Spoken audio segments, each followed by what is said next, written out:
Para quem nos ouve agora, fechem os olhos por um segundo e imaginem a seguinte cena. Estamos no ano de 2014, lá na histórica Torre de Londres, na Inglaterra. Ah, aquela instalação artística famosa. É essa mesma. Das janelas e das muralhas daquela fortaleza medieval imponente, parece jorrar um mar contínuo, espesso, de um sangue vermelho bem vibrante que escorre pelas pedras escuras. E que inunda o fosso ao redor, né? É uma imagem fortíssima. Sim, e ao chegar mais perto, o choque visual ganha outra dimensão. Não é sangue, são flores. Exatamente 888.246 papoulas vermelhas feitas de cerâmica. Nossa! Cada uma dessas flores foi plantada ali individualmente para representar um único soldado britânico morto. É uma imagem que tira o fôlego pela beleza estética, mas logo esmaga pelo peso absurdo do que ela significa. E vale lembrar 8 milhões de mortos no total, se a gente contar todos os exércitos. Exato. E o mais assustador de tudo isso, o motivo da nossa imersão de hoje, é que pouquíssimos anos antes desse massacre, a Europa achava que a guerra era uma barbárie do passado. Totalmente do passado. Hoje, a nossa análise detalhada vai tentar entender exatamente isso. Como a sociedade mais educada, próspera e otimista do mundo decidiu, de repente, se destruir por completo. Bom, essa imagem das papoulas que você trouxe é a síntese perfeita dessa transição brutal. Porque a papoula, ela não foi escolhida por acaso para essa obra. Tem um motivo biológico aí, não tem? Tem sim.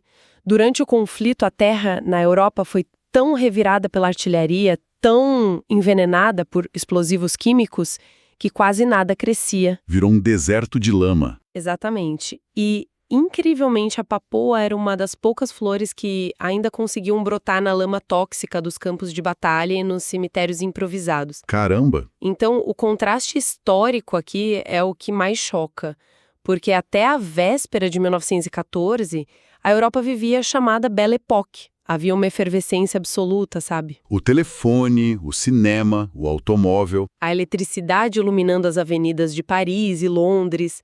Existia uma crença científica assim quase cega de que a humanidade tinha chegado a um patamar civilizatório supremo, onde a tecnologia garantiria um futuro de paz e de prosperidade contínua. É a sensação que fica observando esse cenário pré-guerra, é que a Europa era como uma gigantesca festa de gala num navio transatlântico luxuosíssimo. Tipo um Titanic geopolítico. Perfeito. A orquestra estava tocando as músicas mais modernas, o champanhe não parava de ser servido, os convidados dançavam. Mas, sem ninguém notar, o casco já estava furado. A água já estava subindo silenciosamente nos porões. E a grande questão para nossa audiência hoje é descobrir o que, afinal de contas, furou esse casco. Como essa euforia intelectual desmoronou. Olha, o buraco nesse casco foi aberto por uma mistura muito tóxica de imperialismo industrial e um descompasso temporal entre as grandes potências. Como assim o descompasso? Então, no final do século XIX, as indústrias europeias cresciam num ritmo frenético. E elas precisavam desesperadamente de duas coisas: matérias-primas baratas e novos mercados para vender esses produtos. Claro, precisavam escoar a produção. Exato. A solução que eles encontraram foi retalhar a África e a Ásia como se fossem um tabuleiro de xadrez. O problema estrutural começou porque nações como a Alemanha e a Itália chegaram muito atrasadas nessa partilha global. Ah, porque elas demoraram para se unificar, certo? Isso. Elas só conseguiram concluir seus complexos processos de unificação política e territorial ali por 1871 e 1870.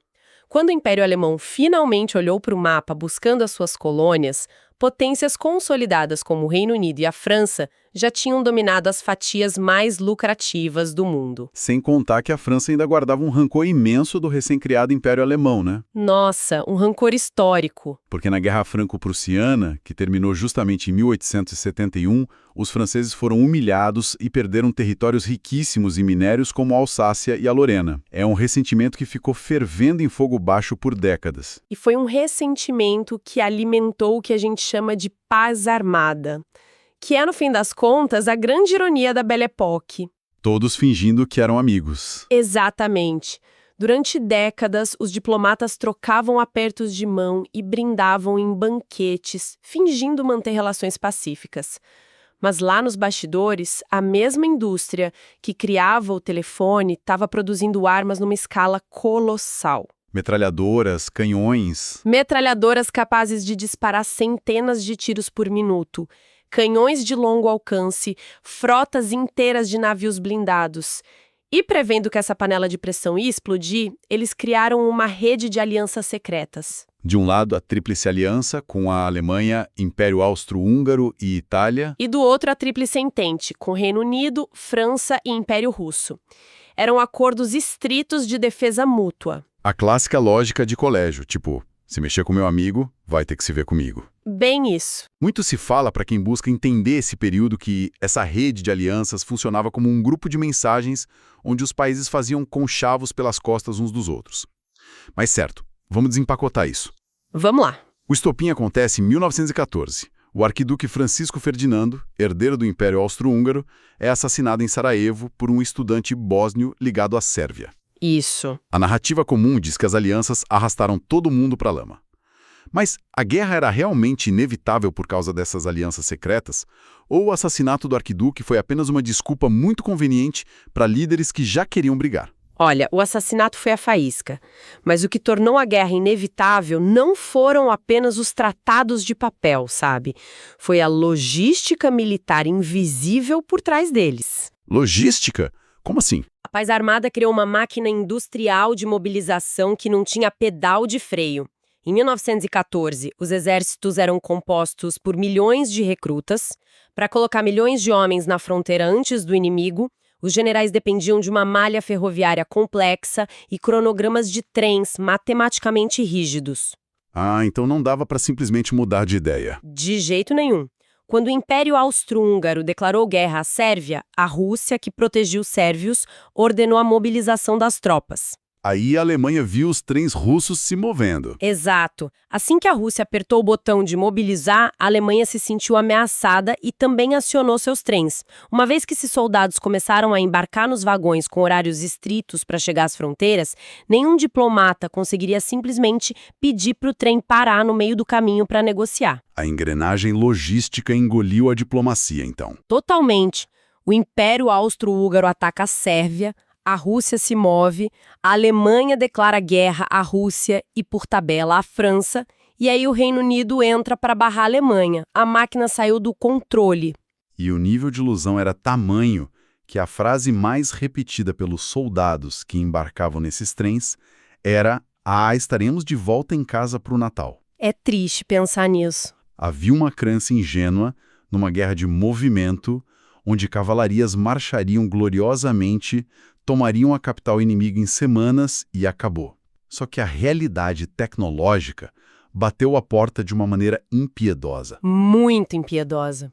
O movimento durou pouquíssimo. A guerra travou e as tropas literalmente precisaram cavar buracos no chão para não serem aniquiladas. O fracasso dessa guerra de movimento foi fundamentalmente um desastre matemático e tático, porque os generais europeus foram treinados com manuais lá do século XIX, acreditando que a coragem e a carga de infantaria venciam batalhas. Aquela coisa de correr em campo aberto com a baioneta. Isso. Mas a tecnologia do século XX mudou a equação. O poder de fogo defensivo, que eram as metralhadoras pesadas e as novas artilharias, tornou-se infinitamente superior à mobilidade da infantaria. Se 1000 homens corressem por um campo aberto, 2 metralhadoras bem posicionadas dizimavam todo mundo em minutos. A única forma de sobreviver a essa tempestade de aço era cavar. E assim nasceram as trincheiras. Valas estreitas, imundas, que se estendiam por centenas de quilômetros, protegidas por oceanos de arame farpado. Os soldados passavam meses convivendo com lama até os joelhos, ratos, disenteria e o terror constante das bombas caindo do céu. E o resultado disso é catastrófico. 8 milhões de militares mortos, 6 milhões de civis mortos e mais de 20 milhões de corpos mutilados. Cidades inteiras, como Saint-Quentin, na França, com aquela catedral histórica, foram reduzidas a pó. Uma destruição que a humanidade nunca tinha visto. E aqui é que a coisa fica realmente interessante para a nossa análise, porque é no meio desse inferno absoluto de lama e metralhadoras que acontece uma das coisas mais surreais da experiência humana. A Trégua de Natal. Exato, Natal de 1914, na região de Flandres, na Bélgica. Britânicos de um lado, alemães do outro. Do nada, sem a menor autorização de generais, o barulho dos tiros cessa. Eles começam a cantar, né? Sim, cantam canções natalinas, saem dos buracos desarmados, caminham até a terra de ninguém, trocam cigarros, mostram fotos das famílias e chegam a organizar uma partida de futebol ali na lama congelada, que os ingleses supostamente venceram por 3-2. É um relato impressionante. Eu trago uma provocação agora. Será que esse jogo de futebol escancara que, no fundo, os soldados da linha de frente não tinham motivo nenhum para se odiar?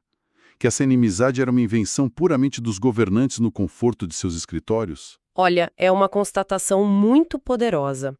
A Trégua de Natal escancara, sim, que o ódio nacionalista muitas vezes não sobrevive ao contato humano direto.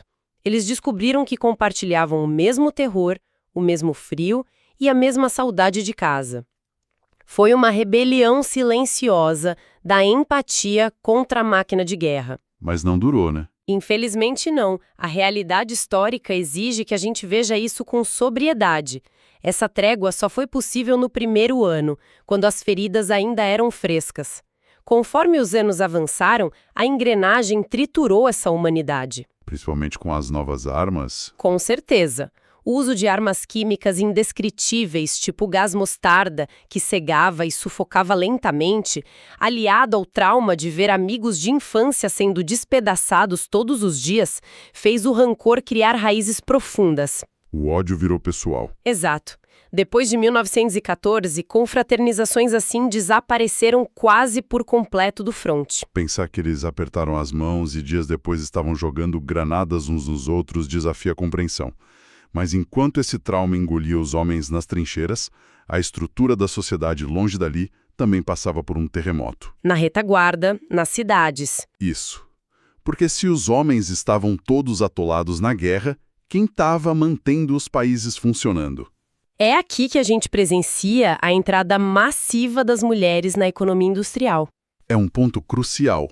A guerra total exigia que as fábricas produzissem 24 horas por dia. Como não havia mão de obra masculina, as mulheres, que naquela mentalidade rígida eram restritas ao ambiente doméstico e consideradas, entre aspas, frágeis, assumiram maquinários pesados. Indústrias de munição, principalmente. Sim, e o custo físico foi altíssimo. Tem relatos contundentes, como o da Charlotte Maydeed, a Lottie. Conta pra gente sobre ela. A Lottie era uma mulher londrina que foi trabalhar numa fábrica de explosivos. E ela, como milhares de outras, manuseava TNT sem nenhum equipamento de proteção adequado. O produto químico era tão agressivo que a pele e o cabelo dessas mulheres ficavam completamente amarelos. Ah, as famosas canárias? Isso mesmo. A Lori Mead morreu envenenada pela exposição prolongada ao TNT. Elas estavam literalmente entregando a própria saúde para garantir que o país não colapsasse. Então, o que tudo isso significa na prática? Para quem nos ouve, pode parecer que a guerra acelerou o movimento feminista quase por um acidente econômico. Foi apenas uma necessidade de mão de obra temporária ou o trabalho dessas mulheres causou uma ruptura definitiva na mentalidade da época? Se a gente conectar isso com um cenário maior, a necessidade econômica foi só a porta de entrada. Mas a vivência de sustentar a economia e de chefiar as famílias rompeu a barreira cultural de forma irreversível. Claro. O mito da incapacidade feminina derreteu. Exato. Quando você passa 4 anos fabricando artilharia e gerenciando sozinha a sobrevivência da sua família, a narrativa de que a mulher não tem capacidade para participar da política simplesmente não se sustenta mais.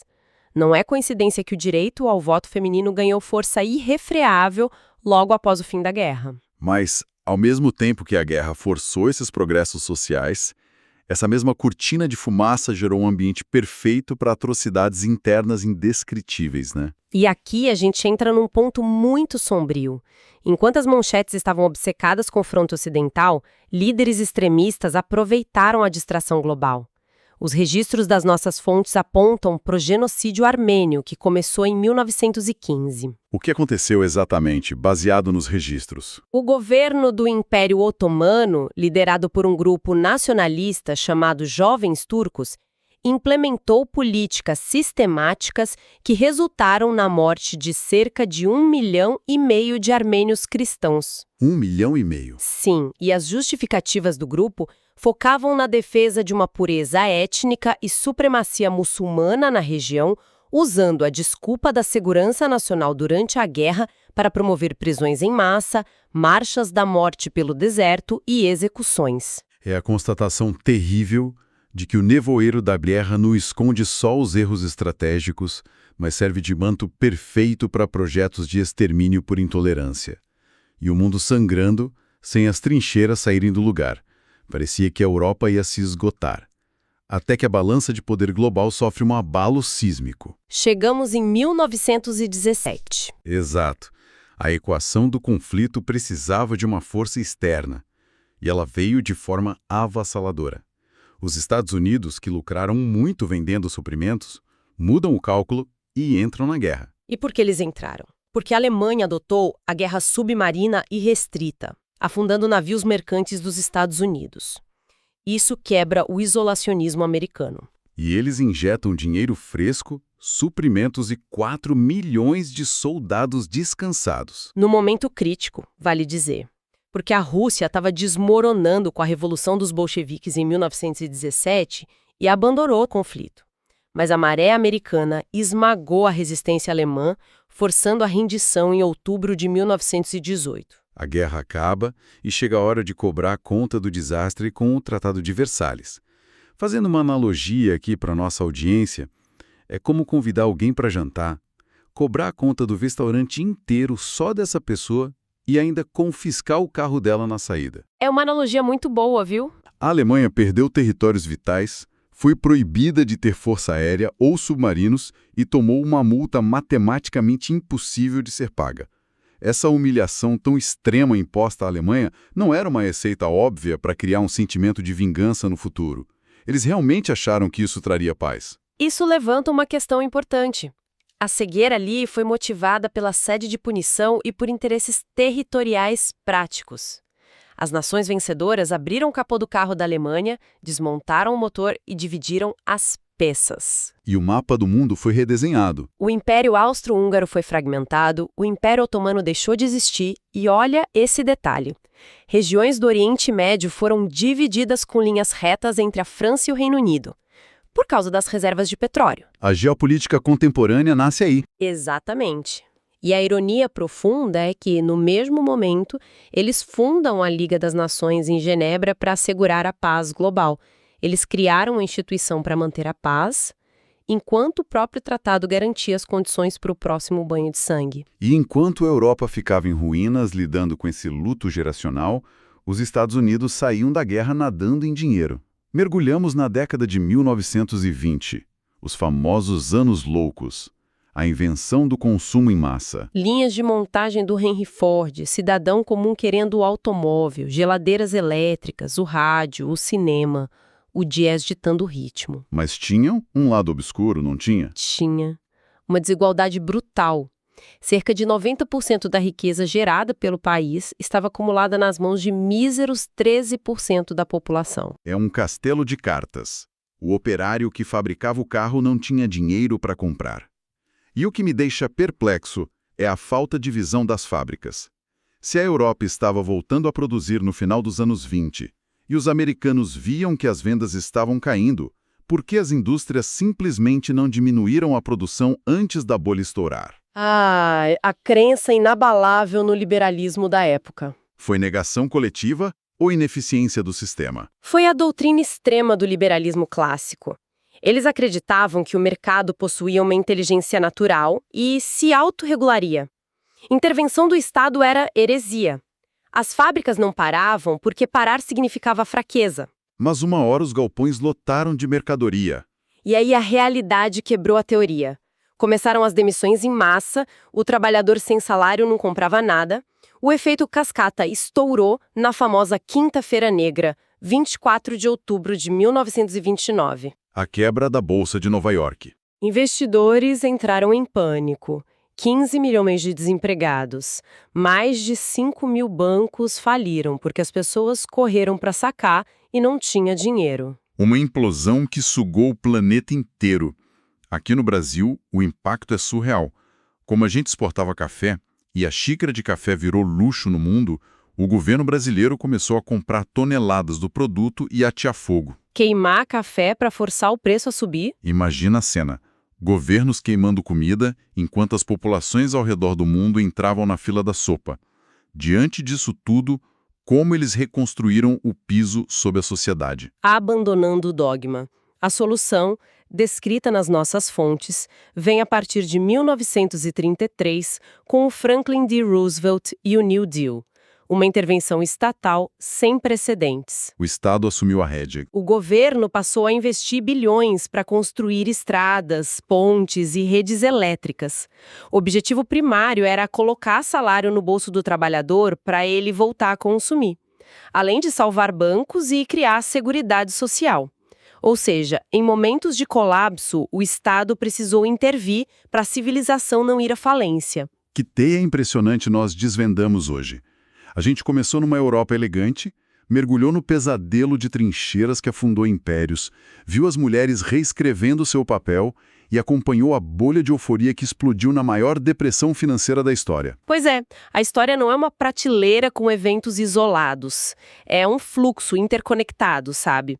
O tiro em Sarajevo enriqueceu banqueiros em Nova York, cujos erros provocaram a queima de café em São Paulo. As soluções de ontem frequentemente geram as crises de hoje. E é com essa clareza de que nada acontece no vácuo que eu quero deixar quem nos ouve hoje com uma provocação final. Nós mencionamos que as potências desenharam a Liga das Nações com a promessa de banir a guerra para sempre. Considerando tudo isso, fica a questão para nossa audiência explorar. Até que ponto a tão celebrada paz imposta pelos vencedores em Versalhes, baseada na humilhação de um lado e na divisão de espólios do outro, foi na verdade a principal arquiteta silenciosa do próximo e ainda maior conflito mundial, que estouraria dali a 20 anos. É algo para se pensar profundamente. Continue investigando os mecanismos do passado para não sermos esmagados pelas engrenagens do presente. Muito obrigado pela companhia ao longo de toda essa jornada e até a nossa próxima análise detalhada.